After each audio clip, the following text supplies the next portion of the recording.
Assalamualaikum warahmatullahi wabarakatuh. Alhamdulillahilladzi khalaqal mauta wal hayata liyabluwakum ayyukum ahsanu amala.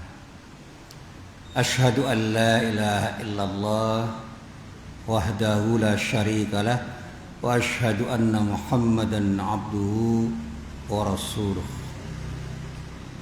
Allahumma salli wa sallim ala nabiyyina Muhammad wa ala alihi wa sahbihi wa man wala. Amma ba'd. Para jamaah yang dirahmati Allah, alhamdulillah pada petang hari ini Allah masih berkenan mempertemukan kita semua di Masjid Beteng Binangun ini. Dan kita berharap mudah-mudahan pertemuan kita pada petang hari ini benar-benar menjadi pertemuan yang mendapatkan ridho dari Allah Subhanahu wa Ta'ala. Amin. Para jamaah yang dirahmati Allah, pada petang hari ini saya masih akan melanjutkan kajian tentang silaturahim. Sekali lagi saya telaskan, saya terangkan, saya pertegas bahwa silaturahim itu adalah sebuah istilah yang kalau difahami secara umum adalah menyambung tali kekerabatan. Nah, kalau kita bicara kerabat itu biasanya adalah orang-orang yang punya kedekatan, utamanya hubungan darah. Tetapi kemudian kata ini dikembangkan bahwa membangun kekerabatan itu tidak harus hanya terbatas pada orang-orang yang punya hubungan darah, tapi bisa juga pada orang-orang yang punya kedekatan emosional dan ikatan-ikatan tertentu yang lebih kuat. Misalnya ikatan keimanan dan ikatan-ikatan tertentu yang pada saatnya justru akan membuat kita semakin nyaman ketika membangun ukhuwah di antara mereka. Termasuk yang disebut dengan ukhuwah imaniyah, ukhuwah yang didasarkan pada iman. Kita sama muslim itu nyaman karena sama imannya. Tetapi dengan non muslim agak kurang nyaman karena imannya berbeda. Meskipun kita tidak boleh memusuhi orang yang non muslim. Nah, di dalam silaturahim ini memang pertanyaannya adalah boleh atau tidak kita membangun silaturahim dengan kerabat non muslim. Nah, kalau jawabnya tidak boleh, pertanyaannya kemudian apakah kita harus memutuskan silaturahim dengan orang-orang non-muslim? Kalau putus ya sudah, kita menjadi orang yang tidak mungkin bekerja sama dengan orang-orang non-muslim dalam hal apapun. Nah, sudah putus. Tetapi kalau jawabnya boleh, pertanyaan selanjutnya apa yang sebaiknya kita lakukan? Karena tidak semua orang itu akan membawa maslahat pada diri kita ketika kita membangun silaturahim di antara kita. Satu contoh yang paling mudah lah. Kalau kita itu membangun silaturahim dengan orang yang memusuhi kita dan punya keinginan untuk terus memusuhi kita, ya kita tidak nyaman. Karena pada saatnya kita justru harus meninggang terus-menerus supaya kita tidak mendapatkan mudarat dari orang yang memusuhi kita. Termasuk berteman dengan orang yang tidak baik. Meskipun kita tidak boleh membenci orang-orang yang tidak baik itu, yang tidak boleh kita tiru itu keburukan mereka. Jadi kita boleh membenci keburukan orang, tetapi jangan membenci orangnya. Tapi kan tidak mudah bergaul dengan orang yang tidak baik itu. Bisa-bisa malah ketularan. Karena menularinya keburukan itu lebih cepat biasanya daripada menularinya kebaikan. Dan menularkan kebaikan itu luar biasa. Ya, kita harus mengakui itu. Ya apa tidak, tetapi ternyata memang tidak mudah. Mau ngajak ke masjid angel. Saya sampai berguru, andai kata semua orang yang beragama Islam di seputar Masjid Beteng Binangun ini punya kesadaran untuk salat berjamaah saja repot kok. Masjid Beteng Binangun kebak terus. Ramot itu. Tidak mungkin menampung semua jamaah itu. Dan ini terbukti ketika Jumatan itu kan semangat berjamaahnya tinggi. Di beberapa kampung masjid-masjid itu sudah penuh sesak, tidak bisa menampung jamaah dari Jumat Apalagi di masa sebelum pandemi itu sudah tidak muat. Tapi begitu sholat subuh, angel ning golek jamaah. Apalagi sholat subuh udan terus. Angel meneh. Sholat subuh isu adem-adem udan terus. Waduh, repot itu. Golek jamaah repot. Nah, sekali lagi membangun silaturahim dengan orang non muslim itu bisa. Coba bagaimana caranya, karena tidak semua orang itu mudah kita ajak bersilaturahim dan membangun kebaikan. Dalam beberapa hal seperti yang beberapa kali ditanyakan oleh teman-teman, termasuk Pak Gani pernah melayakan itu. Jadi tidak mudah membangun silaturahim dengan orang yang tidak baik itu.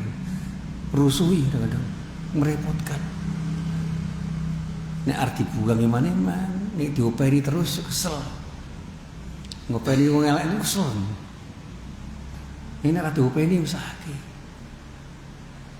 Nah, bagaimana yang terbaik? Nah, yang terpenting dari yang penting itu hubungan kita dengan sesama muslim itu jangan sampai terganggu ketika kita ingin menjalin hubungan dengan non muslim. Kan kadang-kadang terbalik itu. Dengan non muslim apik banget, dengan sesama muslim malah angel. Dengan sesama muslim angel banget le ngajak silaturahim, tapi begitu dengan orang-orang non muslim malah gampang. Sebab punya kepentingan yang sama, utamanya kepentingan ekonomi. Wah, ini roto badeni. Orang Islam rapopo sing penting mati. Sementara iki Islam ning rusui terus malah rugi, njaluk sedekah wae. Sehingga kepentingan ukhuwah Islamiyah yang harus kita bangun bersama muslim untuk saling membantu itu menjadi terputus atau paling tidak renggang sebagai akibat dari adanya kepentingan duniawi yang lebih dipentingkan dibanding kepentingan keakhiratan, kepentingan ukhrawi. Termasuk ketika kita bisa melihat bagaimana hubungan anak dengan kedua orang tuanya. Kalau orang tuanya itu muslim enak itu, tapi kalau orang tuanya itu non muslim itu susah. Padahal tidak boleh kita memutus silaturahim dengan kedua orang tua kita itu. Upayakan tetap ada silaturahim di antara kita dengan sebaik-baiknya, utamanya di dalam hal-hal yang tidak mengganggu akidah dan ibadah kita. Sehingga di dalam istilah yang sering kali dikemukakan oleh para ulama sebelum saya membaca hadisnya, hubungan muslim dengan kerabat non-muslim itu terutama orang tua itu harus dijalin sedemikian rupa asal tidak dalam rangka untuk syirik atau melakukan tindakan maksiat. Hubungan baik di antara kita dengan orang tua itu harus kita bangun utamanya di dalam masalah muamalah duniawiyah. Sehingga kita harus melakukan tindakan yang ma'ruf. Ma'ruf itu tindakan yang baik dan empan papan. Benar dengan kedua orang tua kita. Nah, inilah yang ingin saya kutip dari hadis yang dinukil oleh Imam An-Nawawi di dalam kitab Riyadhus Shalihin yang berasal dari kitab Sahih Bukhari dan Sahih Muslim dari sahabat Abu Hurairah.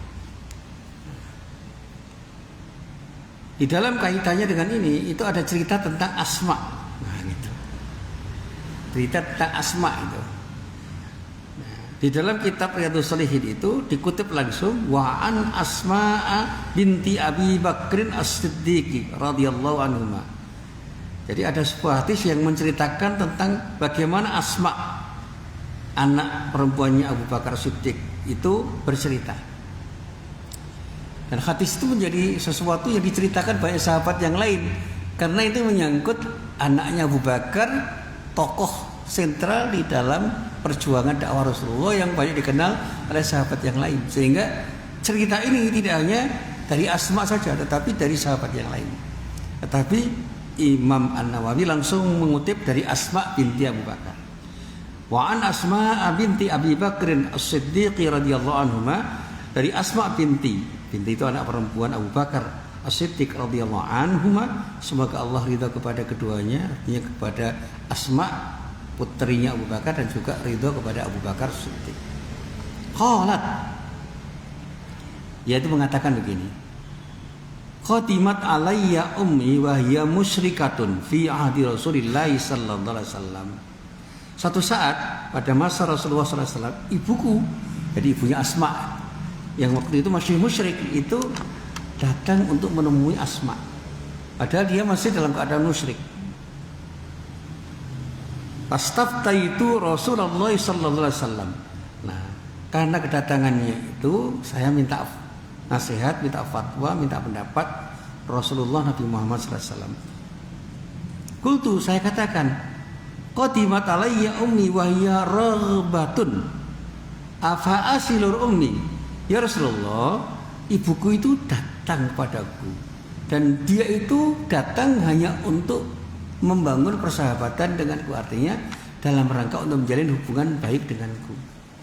Nah, pertanyaannya, apakah aku harus membangun silaturahim dengan ibuku itu? Qala, Rasulullah langsung menjawab, "Naam."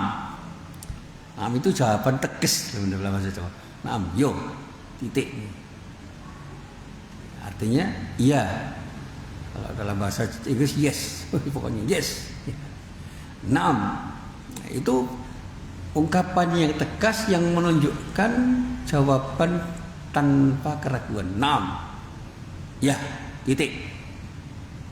Karena kata ya itu bisa saja diucapkan dengan kata yang lain. Misalnya dengan bala. Bala ya, tidak apa-apa, silahkan. Bala. Tapi ada ungkapan bahasa harian itu, yang lebih santai itu. Tapi kalau katanya na'am itu sudah menegaskan itu. Kalau aywah itu ya silahkan saja, nggak apa-apa. Tapi kalau sudah na'am itu kata para ulama itu jawaban yang pasti dan meyakinkan. Ya tentu saja. Sili ummaki, bangunlah silaturahim dengan ibumu itu. Jadi Rasulullah mengatakan, ayo kau bangun silaturahim dengan ibumu itu.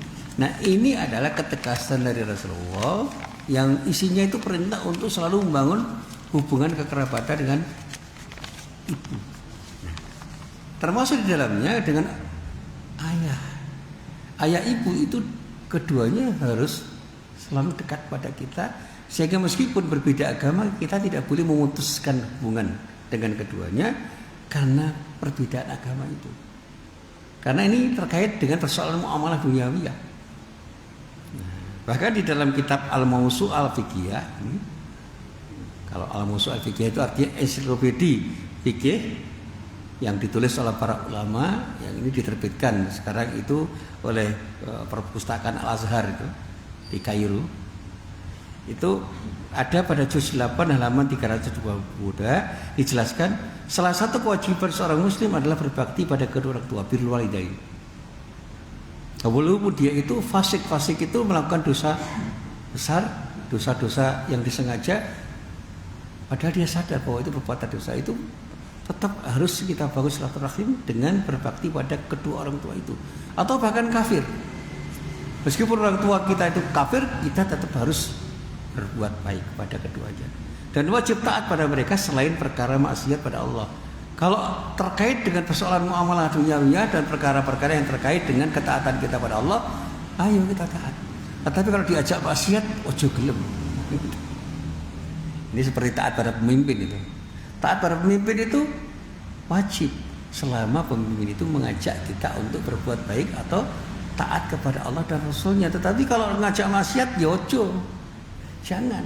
Itu namanya ketaatan bersyarat. Nah, apabila mereka itu kafir, maka perlakukan mereka dengan baik di dunia dan jangan menaati mereka dalam soal kekufuran dan maksiatannya. Ojo melu-melu kafir. Karena orang tua saya itu non muslim, ya melu-melu wae lah. Itu enggak boleh. Karena dalam masalah akidah dan ibadah kita harus punya ketegasan untuk tidak menuruti orang tua. Bahkan di dalam masalah muamalah dunia pun, selama orang tua kita itu tidak mengajak kepada kemaksiatan, silakan. Tapi begitu orang tua kita itu mengajak kepada kemaksiatan, jangan pernah kita ikuti. Nah, para jamaah yang dirahmati Allah, jadi di sini dikatakan bahwa menjalin hubungan persaudaraan dengan non-muslim yang terkait dengan hubungan kekerabatan, apalagi orang tua, itu sesuatu yang harus kita kerjakan. Nah, bagaimana dengan mereka yang tidak punya hubungan kekerabatan dekat dengan kita?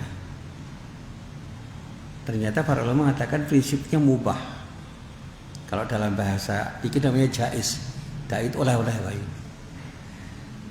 Mubah itu hukumnya mubah. Asal semuanya itu dilakukan dalam rangka untuk berbuat baik, dan bahkan kita diajarkan untuk berbuat baik pada mereka sebagai contoh bagaimana kita ini bisa memberikan contoh akhlak yang baik pada semua orang. Maksudnya apa ini Pak? Dakwah, membangun kebaikan di dalam bermuamalah. Jadi orang Islam yang terbaik itu adalah orang Islam yang bisa berinteraksi dengan baik, yang bisa memunculkan, menumbuhkan, mewujudkan akhlakul karimah ketika berinteraksi dengan siapapun, termasuk dengan orang-orang non-muslim, utamanya dalam hal muamalah duniawiyah yang tidak terkait dengan persoalan ibadah, apalagi akidah, apalagi terkait dengan persoalan kebaikan. Ya, sekarang kan banyak tuh kegiatan perbersihan, ronda, kerja bakti, dan masih banyak lagi kegiatan muamalah itu yang baik-baik saja untuk dikerjakan. Tapi kalau pada wilayah-wilayah tertentu yang kemudian terkait dengan masalah akidah dan ibadah, ya jangan. Tuh konco dewi yuk melu-melu nang gereja ya ora. Tidak bisa, itu hak masing-masing dan kewajiban masing-masing yang tidak perlu kita usik.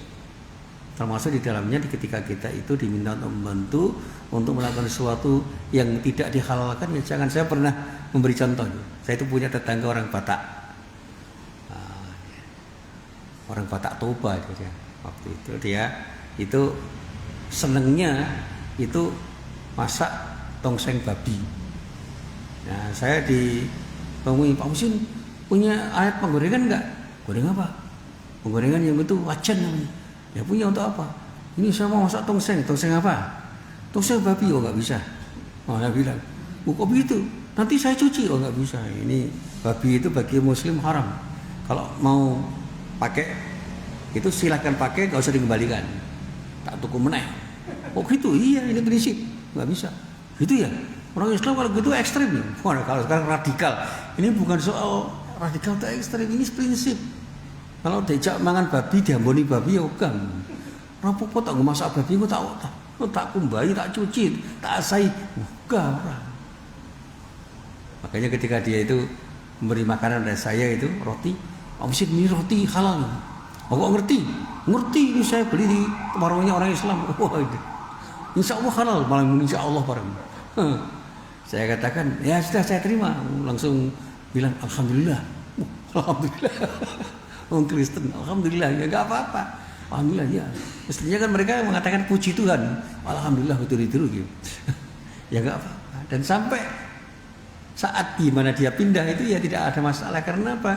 Saya punya ketegasan di dalam hal-hal yang terkait dengan masalah akidah dan ibadah, apalagi terkait dengan ketaatan saya kepada Allah dan Rasulnya, saya harus punya prinsip. Nggak boleh saya bertoleransi. Gitu.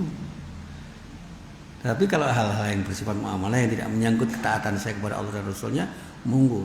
Nah, ini maksud hubungan baik dengan orang-orang non-muslim ketika kita itu membangun akhlakul karimah. Kenapa saya punya prinsip seperti itu? Ini ada sebuah firman Allah yang ada di dalam surat Al-Mumtahanah. Di dalam ayat itu dikatakan, a'udzubillahi minasyaitonirrajim.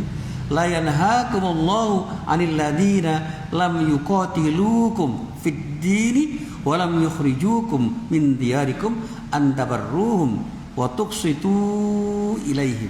Innallaha yuhibbul muqsitin.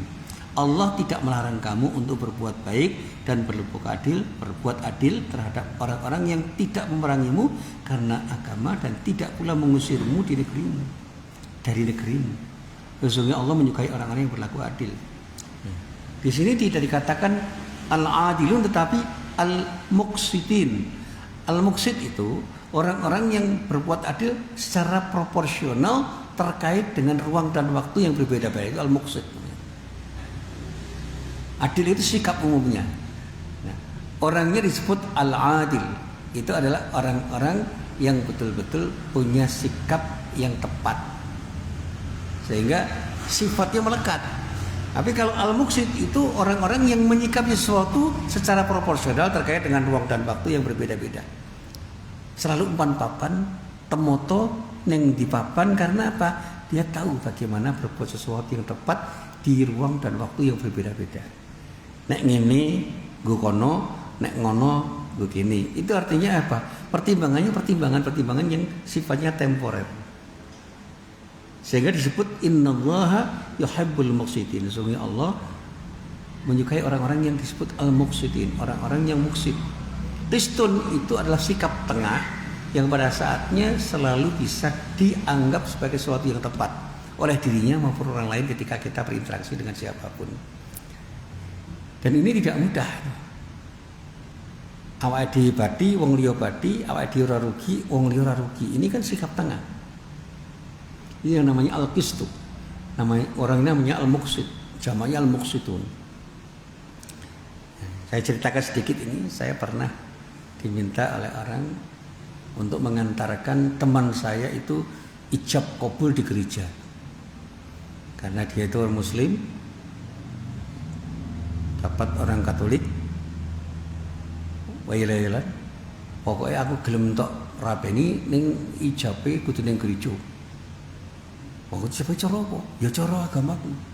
Ning bar kuwi aku gelem mlebu Islam sebab nggo nglegani wong tuaku. Wah, piye iki? Hapus-hapusan.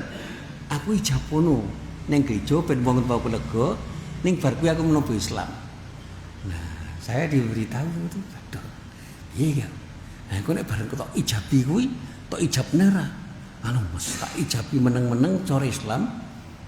Ning ojo nganti wong tuane ngerti sebab ini perjanjian di bawah sadar dari teman-teman, dari saya dan calon istri saya yang kemudian melahirkan keinginan bodoh-bodoh ngerti ini ojo nganti wong tuane dhewe loro ati. Nah, ternyata orang tuanya teman saya itu ora terima, aku gak. Pokoknya aku ra lilo kan ijab nang gereja titik. Hilang-hilang anak siji. Nah, sementara yang putri juga begitu.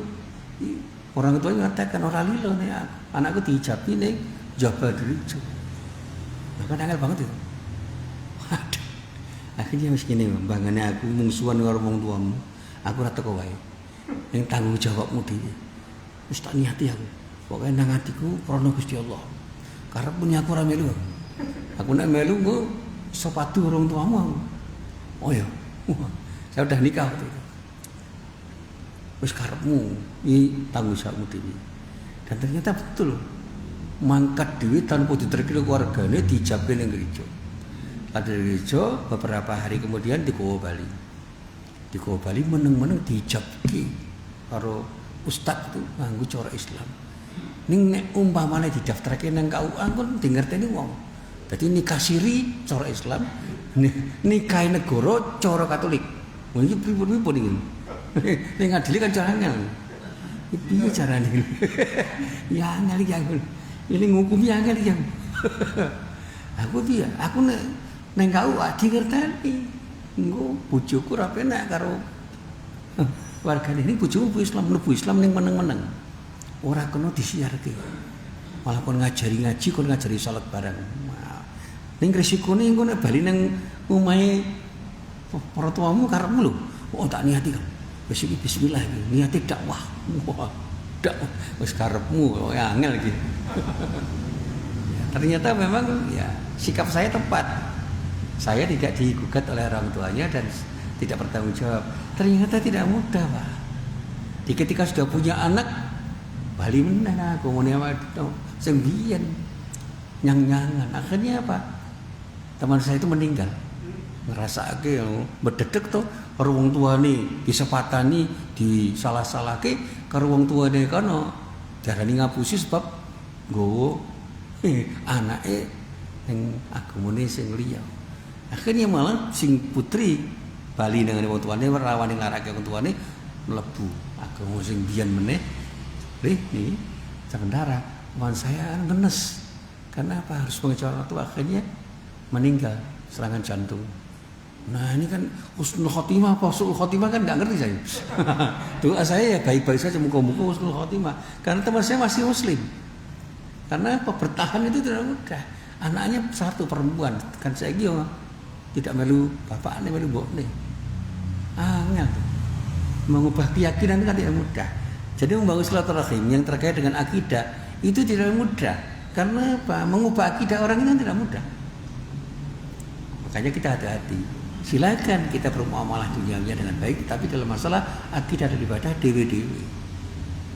Saya di kampung ya dengan orang-orang muslim ya berteman dalam hal muamalah duniawi. Ya ning wis ning masjid ya dewe-dewe, aku ning masjid ning gereja ya ora apa-apa rasa ganggu. Wis padha-padha yang ganggu. Akhirnya apa ya sudah sama-sama.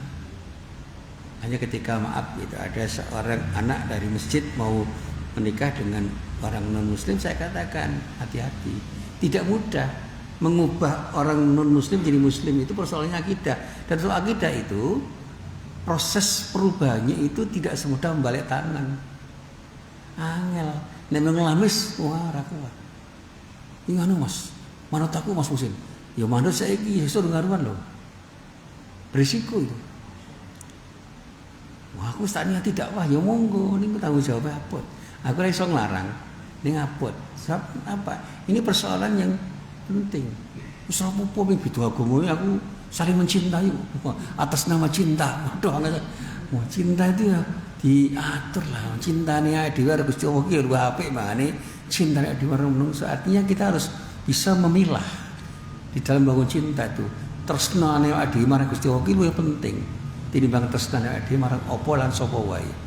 Harus milih ya luwih apik tresno lan ditresnani Gusti Allah daripada tresno karo saliyane Gusti Allah lan disengiti Gusti Allah. Itu aja. Ini dalam masalah akidah harus tegas. Ini bukan soal radikal jadi radikal ya. Sekarang kan istilah radikal. Ini yang dulu saya ceritakan pada Mas Faisal itu. Jadi ada 3 masjid yang sampai sekarang tidak berani manggil saya karena saya dianggap radikal.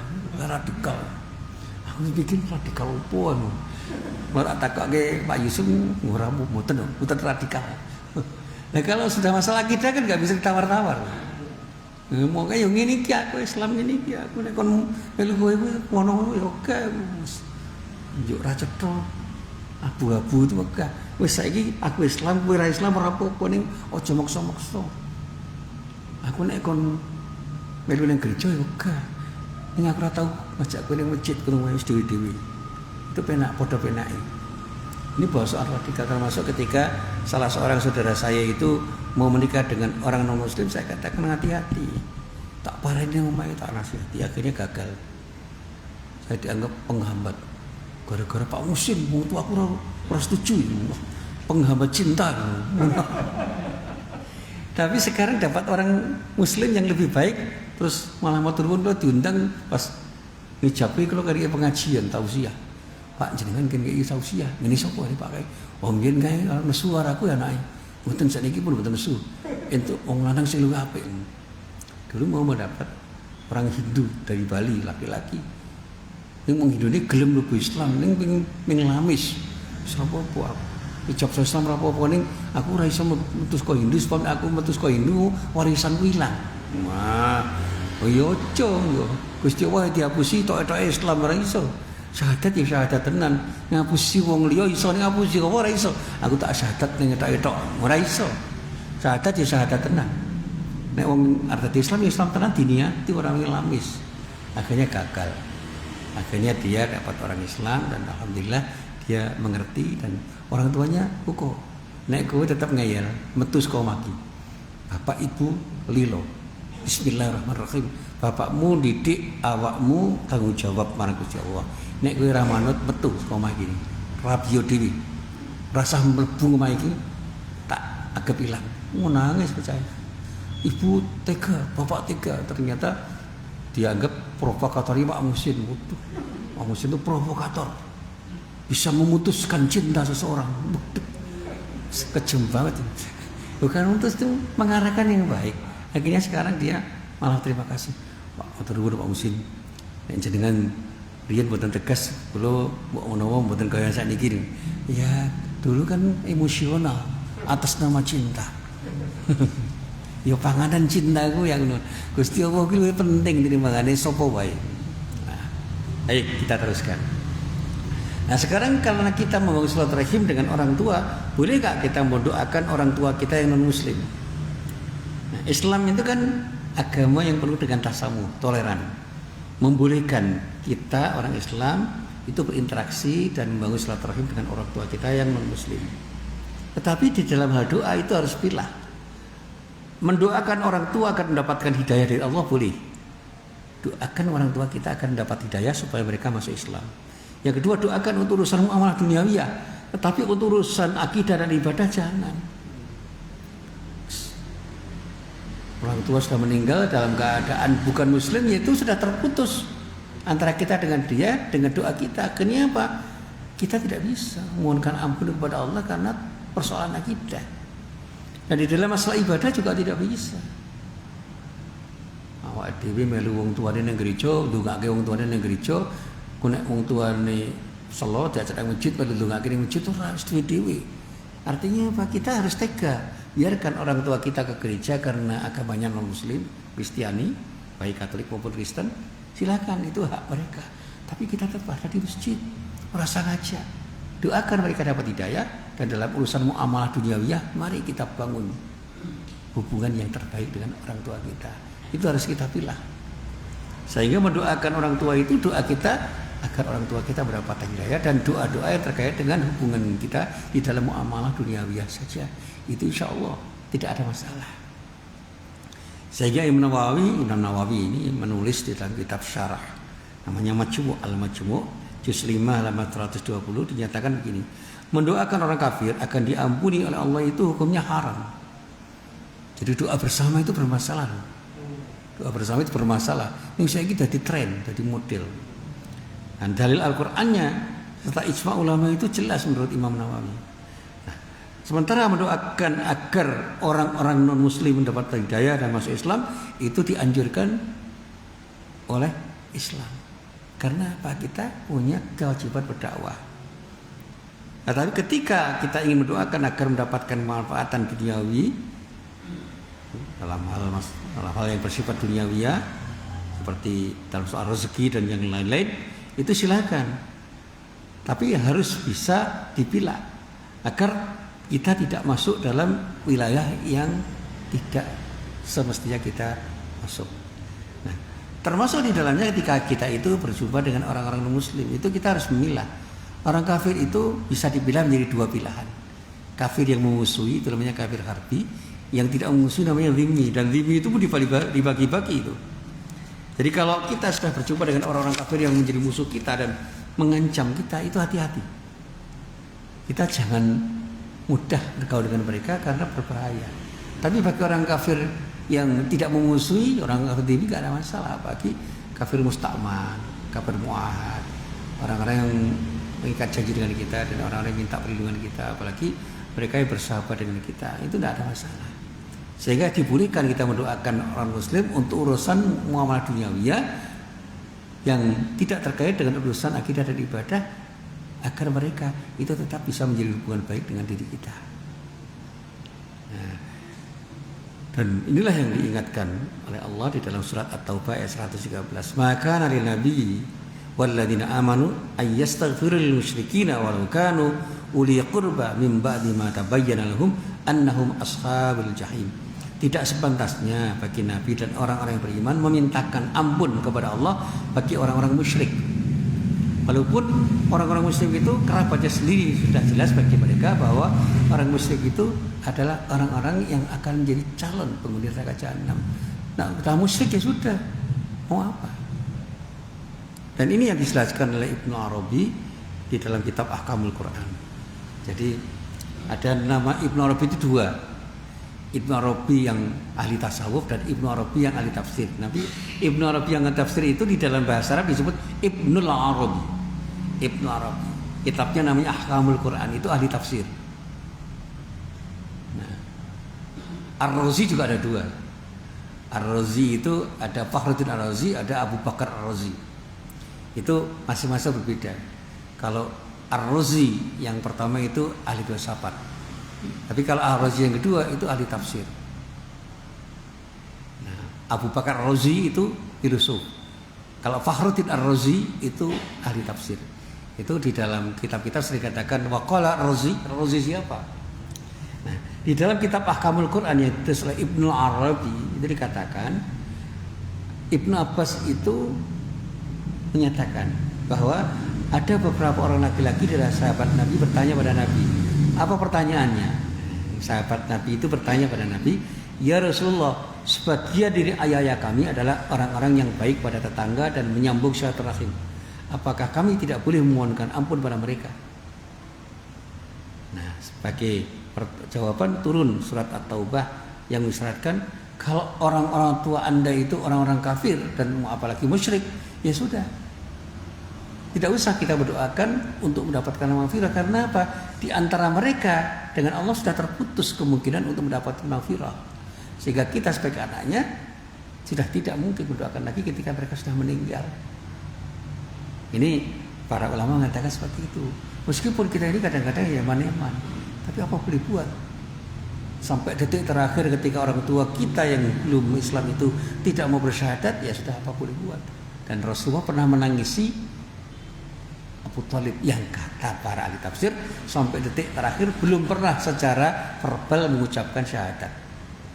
Ya. Apakah kemudian Allah akan mengazabnya? Tidak, itu serahkan pada Allah. Tetapi Rasulullah seperti menyesali kenapa tidak mau mengucapkan kalimat syahadat, karena Abu Thalib itu adalah orang-orang yang dihormati oleh orang-orang non muslim pada waktu itu, sementara dia mendukung Rasulullah di dalam berdakwah. Malah ceritanya sebelum meninggal itu Abu Thalib itu ditunggu oleh Nabi Muhammad SAW dan para sahabatnya yang muslim dan non muslim. Ketika menengok Muhammad harus menguni syahadat, menengok di sebelahnya konco diri kira orang itu syahadat, akhirnya diam. Nah, diamnya Abu Thalib itu dipahami oleh para ulama sebagai keengganan untuk bersyahadat, sehingga serahkan pada Allah hukumannya. Tapi di antara orang-orang Islam yang lain, terutama orang-orang Syiah, mengatakan diamnya Abu Thalib itu karena tidak mau melakukan tindakan yang menyakiti hati para sahabatnya, sehingga Abu Thalib tidak mengucapkan syahadat, tetapi hatinya mengucapkan syahadat, sehingga dia akan masuk surga. Yaitu mengasumsi itu, mengapa dia orang ngerti, hati ini ngomong, kok iso bedek, Abu Thalib ini hati ini syahadat, kok ngerti, oh ya rawon sing iso ngerti. Artinya kalau kita mau jujur, ya sudah, serahkan semuanya pada Allah. Apakah Abu Thalib itu meninggal dalam keadaan husnul khotimah karena bersyahadat atau tidak? Karena yang paling tahu hati seseorang itu adalah Allah Subhanahu wa Ta'ala. Inilah apa yang bisa saya sampaikan terkait dengan hadis ini. Mari kita tetap bangun silaturahim dengan orang tua kita sebanyak-banyaknya, sebaik-baiknya, semaksimal mungkin sampai pada batas tertentu. Di dalam masalah muamalah jangan sampai menyakiti orang tua. Tapi dalam masalah ibadah dan masalah kita ya sudah sendiri-sendiri. Dan yang terpenting dari itu semua, doakan orang tua kita agar mendapatkan hidayah dari Allah Subhanahu wa Ta'ala, agar mereka benar-benar menjadi mukmin sejati seperti yang kita harapkan. Inilah yang bisa saya sampaikan, mudah-mudahan bermanfaat. Billahi taufiq wal hidayah. Assalamualaikum warahmatullahi wabarakatuh.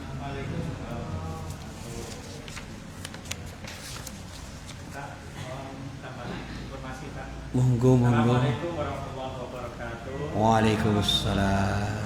Katanya membangun silaturahim dengan orang yang berbeda keyakinan. Yeah. Bagaimana membangun silaturahim ketika saudara atau tetangga yang berbeda agama merayakan hari raya mereka? Yeah. Karena ketika Lebaran dia datang ke rumah kita mengucapkan selamat Idul Fitri, mohon maaf lahir batin. Lalu bagaimana sikap kita ketika mereka merayakan hari besarnya, baik itu Natal, Paskah, atau Nyepi dan segala macam besar. Yang pertama. Yang kedua, bagaimana cara memulai bertegur sapa dengan saudara atau teman yang sudah lama mendiamkan kita? Iya. Nah itu kesalahan dari kita atau tidak, kalau kita mengakui kita sudah patuh, tapi dia selalu menghindar. Mohon biasa. Ya. Yang pertama harus kita pahami bahwa upacara terkait dari raya itu ada yang terkait dengan acara seremonial yang bernuansa ibadah atau bermakna ibadah, tetapi ada yang sama sekali tidak kaitannya dengan ibadah. Nah, para ulama dengan sikap hati-hati begini, meskipun hari raya orang-orang muslim itu sama sekali tidak berkaitan dengan ibadah, tapi tidak ada yang 100% tidak terkait dengan ibadah. Oleh karena itu tidak usah kita ikut-ikutan untuk merayakan hari raya mereka, dan sedapat mungkin kalau kita tidak ingin mengucapkan sesuatu yang bisa mengotori akidah kita, tidak usah kita ucapkan. Seperti misalnya mengucapkan selamat dari Natal. Itu apakah hati kita berarti mengakui ketuhanan Yesus atau tidak, itu yang tahu kan kita. Makanya wasiat Buya Hamka itu jelas, tidak usah kita ikut memperingati hari Natal dan ikut merayakan Natal, karena itu akan merusak akidah kita. Sehingga fatwa Majelis Ulama kan waktu itu jelas, tidak diminta umat Islam tidak ikut merayakan hari Natal. Tapi isi dinyang, kalau sekedar mengucapkan dalam rangka itu basa-basi bagaimana? Nah, itu yang susah itu. Karena hati kita pertama susah untuk kita nilai. Yang kedua, jangan sampai mengotori akidah kita sendiri, karena mereka juga punya kepentingan untuk memelihara akidah mereka sendiri. Yang terbaik itu saling menyadari bahwa di antara kita ketika sudah menyangkut hal-hal yang bersifat keagamaan itu ya diwi-diwi lah pada sendiri. Tidak usah saling mengusik. Ya, kalau mereka mengucapkan selamat hari raya Idul Fitri, ya silakan. Tapi jangan karena mereka mengucapkan kita lalu latah mengucapkannya, karena hari raya Idul Fitri itu tidak banyak terkait dengan masalah akidah. Karena apa? Begitu hari Natal itu kan menyangkut kelahiran Yesus sebagai Tuhan. Tapi Idul Fitri kan nggak ada persoalan akidah, karena tidak ada tuntunan di dalam Islam itu untuk merayakan Idul Fitri, kan nggak ada dong. Iya, silaturahim yang kita bangun itu kan lebih banyak terkait dengan masalah budaya. Saling mengucapkan maaf itu baik, tapi yang namanya sawalan halal itu kan cuma budaya, dan itu hanya di Indonesia dan masyarakat Melayu. Di tempat lain kan hampir nggak ada, di Arab kan nggak ada sawalan halal itu, bahkan tidak dikenal karena itu budaya. Nah, hal-hal yang terkait dengan persoalan kebudayaan, misalnya masalah adat istiadat itu monggo. Tapi kalau sudah menyangkut hal-hal yang mengait dengan masalah akidah dan ibadah, sudah diun, tidak usah saling menyinggung. Itu yang paling bijak. Tetapi tidak semua orang mau memahami. Bahkan saya ngomong seperti ini terus orang itu ngaji di masjid itu dianggap radikal, yang ampun. Nah, saya kan menghati-hati jamaah jangan sampai terkotori akidahnya, kan begitu. Menghati-hati kan penting. Yang kedua, membangun komunikasi dengan orang yang memang sudah memutus silaturahim itu tidak mudah. Karena diperlukan jiwa besar orang itu untuk memberi maaf pada orang. Meminta maaf itu lebih gampang, tapi memberi maaf itu memerlukan jiwa besar. Kita itu gampang meminta maaf pada orang karena merasa bersalah, itu menyadari kesalahannya. Tapi kalau kita sudah memberi maaf pada orang yang pernah menyakiti hati kita, itu tidak mudah. Meskipun orang Islam itu diminta untuk memberi maaf, karena khudil afwa itu terkait dengan perintah untuk memberi maaf, bukan perintah untuk meminta. Tetapi meminta maaf itu memang dianjurkan di dalam Islam, sehingga minta maaflah kamu pada semua orang. Tetapi yang terpenting dari yang penting itu berikan maaf pada semua orang yang pernah menyakiti. Maka ini ada nasihat yang sangat bagus dari Ali bin Abi Thalib pada salah seorang sahabatnya yang sekaligus muridnya, namanya Abdullah As-Saifi. Di dalam bergaul, kata Ali bin Abi Thalib, ingatlah dua hal dan lupakan dua hal yang lain. Yang pertama, ingat kesalahan kita yang pernah kita lakukan terhadap orang lain sehingga kita ingin minta maaf.